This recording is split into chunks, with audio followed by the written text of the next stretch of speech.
कह रहा है कि भूमि के एक बिंदु से, पहले भूमि हम लोग बना लेते हैं, फिगर बन जाएगा, मैथ बन जाएगा, फिगर पर ध्यान दीजिएगा। भूमि बन गया, भूमि का नाम रख लो AB। तो कह रहा है भूमि के एक बिंदु से जो मीनार के पाद बिंदु से 30 मीटर पर है। भूमि का एक बिंदु है जो मीनार के पाद बिंदु, मीनार यहाँ खड़ा करो, मीनार खड़ा हो गया, तो मीनार के पाद बिंदु से 30 मीटर ऊंची दूरी पर है। ये कितना है? 30 मीटर पर है। हाँ, मीनार के शिखर का उन्नयन कोण, 30 डिग्री है। मीनार के शिखर का उन्नयन कोण कितना है?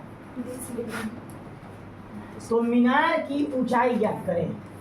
तो यहाँ से जमीन का एक सिरा दूसरा सिरा का जो डिस्टेंस हो कितना है? 30 डिग्री। मान लेते हैं कि ये हो गया C, और जो निकालना है इसको मान लेते हैं X, मान लेते हैं AB BC मानो, जो भी मानो।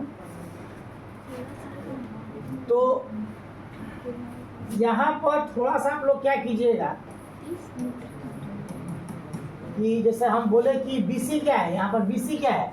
BC मीनार है, BC एक क्या है? मीनार है, ऐसे लिख लीजिएगा लोग, BC एक मीनार है,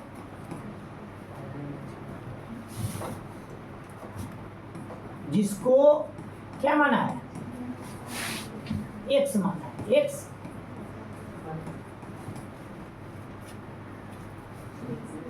अब हमको निकालना क्या है? एक दिया है और ये निकालना है, सीधा इक्वेशन है। आधार दिया है और लंब निकालना है। आधार दिया और तो L बटा लाल बटा कक्का से अगर हम लोग यहाँ कॉम्बिनेशन जोड़ते हैं तो कोई कहीं भी रख लीजिए, आराम से आपका आंसर आने वाला है।